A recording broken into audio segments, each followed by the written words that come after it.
This is a season of celebration. I am celebrating the 28th birthday of my company, TRANSLEADERSHIP. This is also the time of spring, the time of new growth, new beginnings. And my own birthday was also in March. So at this season, there's so much to celebrate. There's so much to look forward to and to thank God for this new opportunity and this new season. So, today, what I'd like to do is to share with you just 10 ideas, 10 strategies that I've learned from running my company and business for 28 years. Perhaps a few things that I wish I had known when I started at the beginning so that you can benefit from this, whether you're in a corporate setting or if you're in an entrepreneurial setting. When I started Trans Leadership 28 years ago, I was very excited. I saw purpose, I saw calling, and I had a mission for what I really wanted to do and the people who I wanted to resource in the workplace. I really did see the value of applying psychology and behaviorally based principles to business and also to leadership. And as I've shared before, I first saw the connection, first learned of the value when I was an active duty Army officer. And in the Army, we had to consult with commanders, consult with leaders, and identify ways that the environment, the culture could better support the soldiers and better support the mission. And so it was then that I said, oh, psychology really does have something to offer in the leadership space. Now, in my case, even though I had many jobs that were W 2 jobs, and therefore that meant a steady paycheck coming in, so I knew what that was like. Prior to starting my current company, I did run a successful and thriving entrepreneurial business, which was my private practice. And that private practice was in more than one state, more than one location, and that didn't mean that I had a W 2 job because I really didn't have a W 2 job. I had to bring in the money and the resources every week, every month. And what was different about that business in comparison to what I have now? That was what you call a B2C business, business to customer or consumer. So individual clients, they paid me directly for the services that I provided. When I started Trans Leadership, I knew that was a different model. I was going for a B2B business, business to business. Individuals would no longer pay me, but companies, corporations would pay me for the services that I offered to individuals, groups, teams, or even the whole corporation, depending on what was the nature of the work that I would do for those organizations. When I first started out, I would say that my expertise was as a subject matter expert. I knew about the principles of psychology. I knew about human behavior and human motivation. I even knew a lot about leadership at the point when I started my company. So that is expertise in a particular subject matter. And I knew that that was the subject matter I wanted to use in order to resource the companies who would be my clients. So, number one, understand how your subject matter expertise affects the core business of your customers and of your clients. It's not enough just to have the subject matter expertise. You have to be able to translate your expertise into offerings and into results that will elevate the core business and the core purpose and mission of those people who will be your clients. And you'll have to show it to them and demonstrate it because it may not be intuitively obvious. Most business people, unless they're thinking about their employee assistance program, are not thinking how a psychologist could potentially help with leadership or help to build a culture that is thriving. So that's what you have to educate the customer about, is how that can occur. So number one, you have to go beyond your subject matter expertise and figure out how to apply it to whatever it is your customer ultimately wants to do. Number two, I would say, to identify your unique marketplace value, your distinctives, the way that you benefit your client that may be different from other people who are in the same space that you are in. There will be lots of people who do what you do. However, not necessarily those who do it how you do it. So, one of the things that's important is to figure out what are your uniquenesses, the unique lenses that you are bringing to your expertise. So, in my case, I'm bringing a leadership lens, I'm bringing a biblically based spiritual lens, I'm also bringing a psychological lens and perspective, and a lens with more than 30 years of experience in the marketplace in all of the sectors. I've worked in the for profit sector for the longest period of time and with the most clients. I've also worked in the not for profit sector with major foundations, Christian ministries, churches, and other entities. And I have also worked with the US government and also multiple branches of the US military. So that experience and expertise, and me being an Army officer myself, I am bringing some lenses that not everyone else is bringing to the marketplace. And I leverage the insights, the learning, and the experience for the benefit of people who may not be in those sectors at all. And yet the lessons apply across multiple sectors. So you have to know what is your unique, distinctive, your marketplace value in the workplace, and then how to leverage that both for your success and primarily for your client's success. Because if you're not benefiting your client, who wants to pay you for whatever value you're bringing? So you want to be valuable, bring something that your clients both want and also need. This means, number three, that you want to know your target market and be able to speak to their pain points as well as their aspirations. One of the things that I know is that the people who are my most ideal clients, these are people who know that they are called to be marketplace ministry leaders, executives at high levels in large global corporations. They understand and they appreciate the fact that they can improve the culture for the benefit of the corporation's mission, and they can develop people both for the individual's benefit as well as the company's benefit in providing their core services or products. And they do this because of their Christian values and not in spite of them. So they may not be able to preach at work. They may not be able to proselytize at work or even to say much. However, every day they are a shining light in that workplace that speaks volumes to the people who work there. And some will ask you, what is it that makes you different? What is it that makes you unique? And in some cases, you will have an opportunity to go even further than what you normally might do. So, in this respect, I would say I have clients who are Christians, I have clients who are not. For those who are Christians, I can go to some deeper levels with them. Yeah, we're going to talk about leadership. We're going to talk about what they can do in their corporation to make a difference. We're going to talk about their culture. We're going to talk about the people in their organization and the positioning of their products and services. And at the same time, we also are going to talk about what does God say about what they're facing right now. And sometimes it's a word of encouragement that the leaders I'm working with need, because they'll see the roadblocks.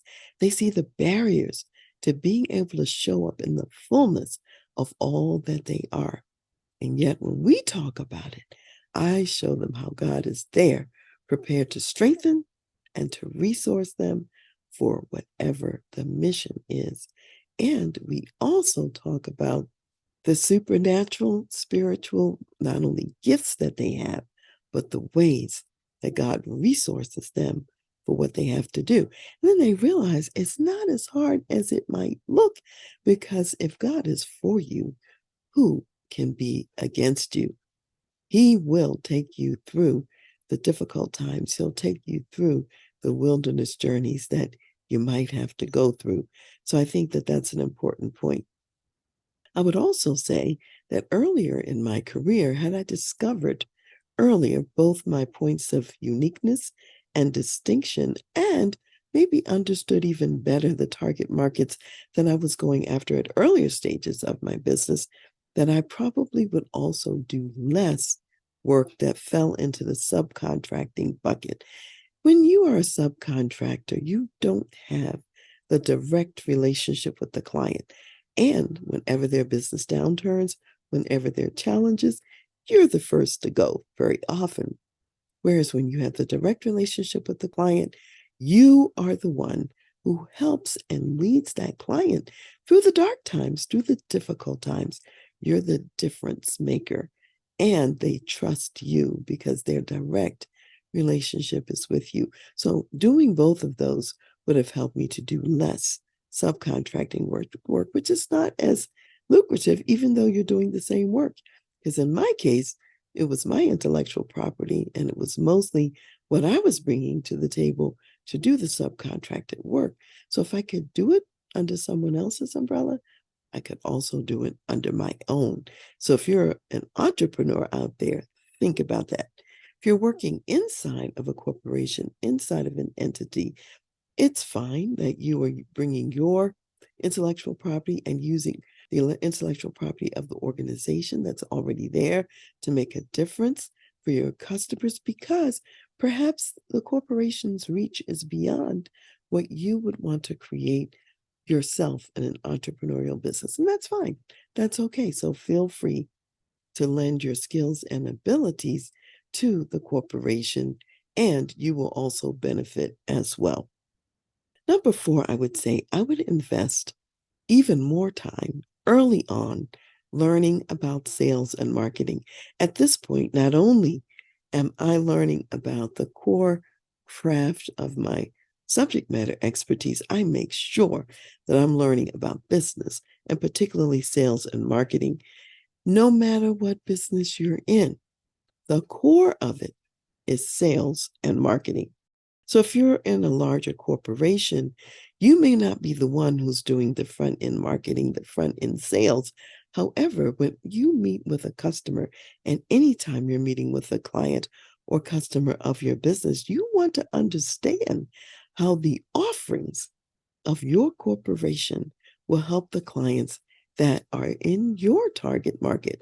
And you have to be able to articulate that, to demonstrate that value, so that your customer and client wants to continue doing business with you and your corporation.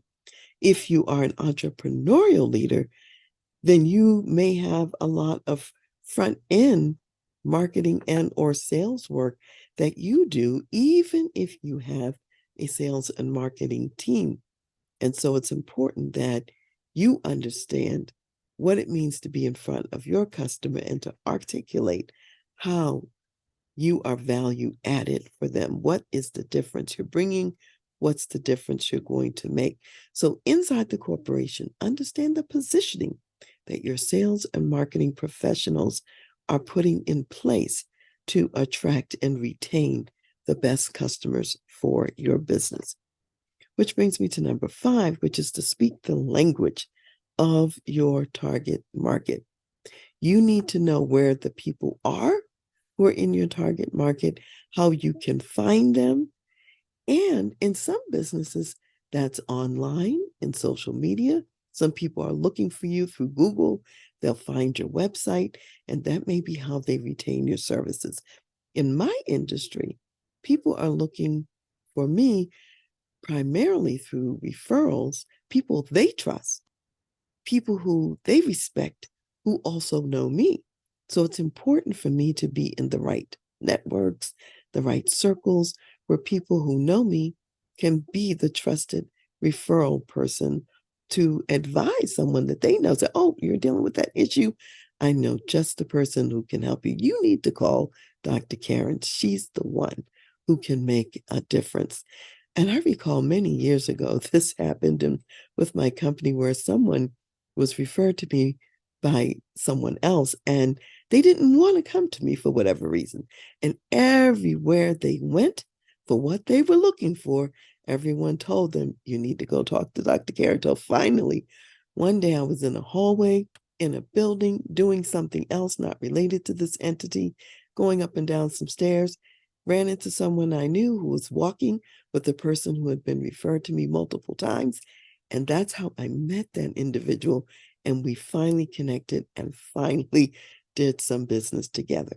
So, as my husband would often say, it's not even so much who you know, rather who knows you. And you want to be known by those who are in a position to say, you need to see so and so. I would also say in my business, although we have a strong online presence, and particularly in social media, the bulk of our clients, in addition to referral person to person, come from those times when I am in front of people who are my target market and I have an opportunity to do professional speaking that addresses what they're trying to address in their business. So my best clients have come from direct referral or from speaking engagements. And I know that that's how I find them. So you have to know where your people are and how to find them.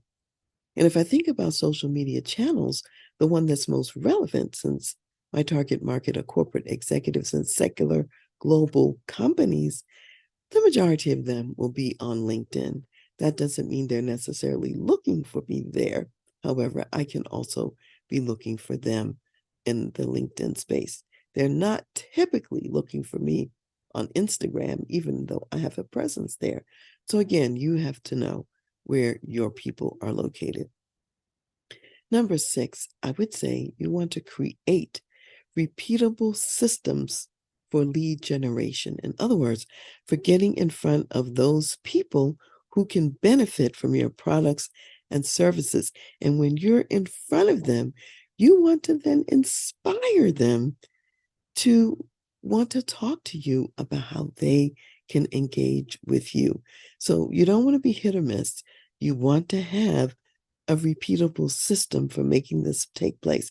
The rhythm of when you do public speaking, if that's important, the networking kinds of associations and events that you are part of, where you're going to meet either direct potential customers and clients or those who can refer you to the direct customers and clients.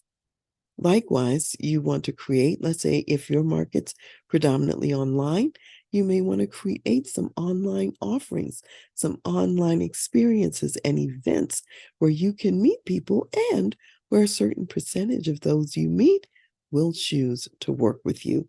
So again, it depends on your target market, where they can be found and how they best prefer to procure products and services in the marketplace. And when you get in front of these prospects through whatever lead generation vehicle you're using, you want to give them a taste of what it is that you bring. And I have found that when I have that complimentary session with people and I'm able in a short period of time to help them think about something that they weren't thinking about, to give additional perspective and to move the needle in a significant way, that increases the likelihood that they will want to do additional work and more work to get more of that. Because my whole thing is really about accelerating and elevating their leadership impact. So they might get there, but if it took 2 years, well, the market may have moved already by the time they figure that out. So again, be thinking about what it is that you're bringing that may be faster, better, or somehow it's elevating the impact of the people that you are working with. So I would say if the people like the cool drink of water that you bring, then they will come back to get another cool glass of water. And that's a good thing. That's what you want. And so in my case, this is why speaking is so important, because they get a little taste in the speaking environment for sure. Number 7, I would say understand your numbers, understand your financials. This is the cost of doing business. You've got to understand and what it takes to be profitable. There's a formula for figuring out what you should charge for certain services. You don't want to be working for free, so you've got to know your numbers. You've got to know what's involved. If you have to hire other people to work with you, there's a cost associated with that. If you're in a corporation, the same thing is true. You still want to understand how the business operates. If you are just a cost center costing the business money, you are possibly vulnerable to being cut. However, even if you are a function that seems like it's ancillary, if you learn and understand what's important to your business and how your company adds value and makes money, you can, from whatever seat you sit in, also increase the likelihood that the company will be profitable because of what you focus on. So remember, no matter what chair you're in, if you understand the business, you can bring value that's also profitable. Very important to think about. Number 8, I would say to continue to learn and to grow. And every day, every year, I'm learning something new. I'm continuing to grow in my core expertise, leadership, psychology, and the business application of that. I'm going to take 30 credit hours every year in that space. I'm also taking continuing education, getting mentoring and coaching from people who know more about business than I do, so I can expand my horizons and get there faster. So don't be afraid to pay for classes, continuing education, to pay for consultants, to pay others who know more than you do or who have business knowledge that you don't have, so you can get there faster and more effectively as well. No one knows everything by themselves. Therefore, this is an important piece of the continuing education and learning and growing. I would also say, if you're in a corporate setting, a lot of your learning and growing is going to come from the specific jobs that you have. So make sure you have a well-rounded exposure in your business. So if you've been kind of just only on the finance side, get involved in something that's maybe a little more core to the business. Try a different role. Get deeper exposure so you're not limited to just your subject matter expertise silo. So number 9, I would also say leverage and benefit from all of your past learning. There's not a day or week that goes by when I don't benefit from what I learned when I was in the military as an active duty officer, what I've learned from working with other corporations besides the ones that I'm working with now, what I've learned in the nonprofit sector or working for the government. All of this past learning benefits me today and continues to benefit my clients because of how I use that learning. Not only is your learning about what to do, it's also about what not to do. And one of the things I learned from a previous mentor, and I still apply this learning today, is to spend my time with the person who can say yes to an opportunity, the one who can write their name on the bottom line, the check, and say, I want that. This is a service I think will benefit my company and the people in my company. So often we are working with gatekeepers who can typically only say no. So if you're working with a gatekeeper and their role is to say no or just to find information out, but they really can't say yes to the opportunity, your only role with the gatekeeper is to get introduced to the true economic buyer. And that's where you want to have your conversation with those who are truly the buyers in the process. So that was the lesson I learned painfully of what not to do. And when I spent too much time with the wrong people, a lot of contracts never materialized because I wasn't in the right rooms talking to the right persons. So that's a powerful example of what not to do that still serves me to this day. Number 10, and this is huge, is you must continue to reinvent yourself. The marketplace is continually changing, and you have to change and adjust with the marketplace to become more nimble, more agile. And this is why the continuing education is so important, because what you need to learn for this marketplace may be different from what you learned 2 years ago. And in the post-pandemic environment that we're in now, business is very different from how it was before. And because that marketplace is changing so much, you want to know how it's changing. You want to anticipate in advance what your customers are going to need to be successful, and sometimes to figure that out even before they do. This way, you're getting them ready, ramped up, and prepared so that they're first to the market with what I call their creative advantage. If people don't figure out their distinctives, their value add, if they don't figure out how to educate their customers so that their customers understand that value add and how they are different from others, or if you're in the corporation, how your business and what you provide is different from what the others in the marketplace are providing. And if you don't have the value add that makes you distinctive, this keeps you competing as the low-cost player and provider. And most people don't want to be that because it's hard to be successful as the low-cost player and provider. So the more you understand your distinctives, the more you understand what's in the best interest of your customer and client, and you can articulate that, you can bring that value to your client, then what you are doing is bringing creative advantage to the marketplace, which first benefits your customer, benefits your client, and creates a good business for you too, whether you're in the corporation and engaging in contracts there, or if you're an entrepreneurial business leader. So this is what we are doing every year.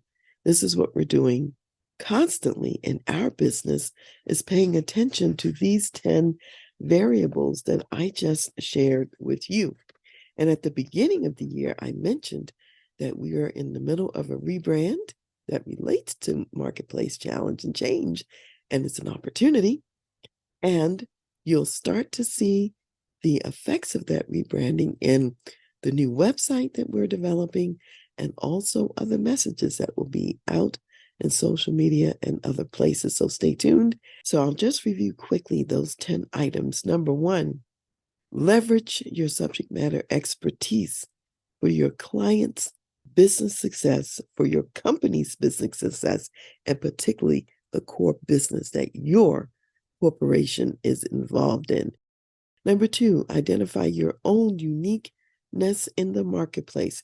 If you're a corporation and a big company, understand your distinctives. Understand how they benefit your customers and clients. If you're a smaller entrepreneurial business, do the same. Number 3, speak the language of your target market. Know their pain points, understand their aspirations, and make sure that you speak into that and show how what you're offering will make a difference. Number 4, learn sales and marketing, whether you're in sales or marketing or not. Because even if there's a big sales team out there, a separate marketing entity in your corporation, you need to understand how those messages are being positioned and in front of the customers that your company serves, so that wherever you are, you're in alignment with that, or can bring new information that can inform it so it can be done even better. And 5, I would say, speak the language again of your target market. Know where they are, where they exist. Find them there. And when you find them, number 6, create some repeatable systems for the lead generation, whether it be public speaking, whether it be certain groups that you're affiliated with, associations, networking groups, whether it's your presence online, on social media, wherever it is, you want to have a repeatable system for getting in front of potential prospects and customers and then giving them a taste or a sample of what it is that you bring to the marketplace so that they then are inspired to drink more of the water that you bring. Number 7, understand your numbers, understand your financials, what makes your company profitable, what the cost is to actually do business in your space. You don't want to be working at a deficit or working for free. You want to benefit the customer and also be able to feed your own family. Number 8, continue to learn and grow. Take continuing education in your subject matter expertise and also in the business that you're in, whatever it is. And that includes the sales and marketing that I mentioned, and be willing to pay for that expertise. Leverage and benefit from all of your past learning. That's number 9, because you can still use a lot of that today. And number 10, continue to reinvent.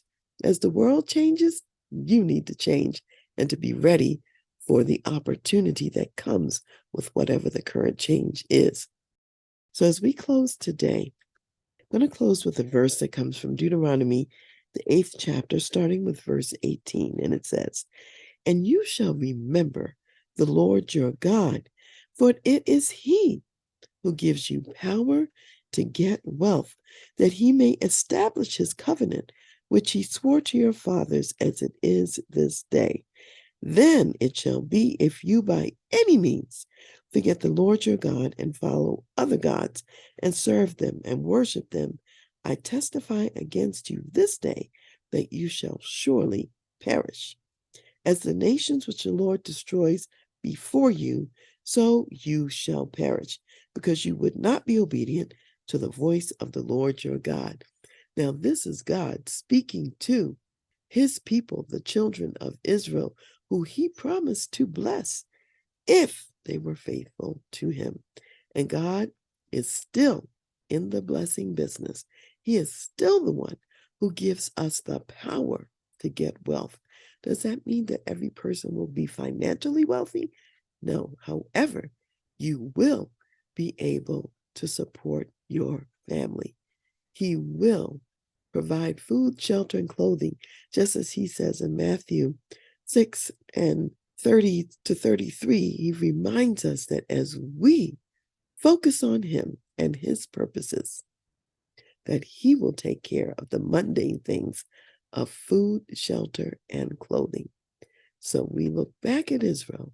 We look back at God's chosen people, see how he took care of them, and we have confidence that he's doing the same today. So happy 28th birthday to Trans Leadership. Happy spring, and God's blessings on you, your life, and your business.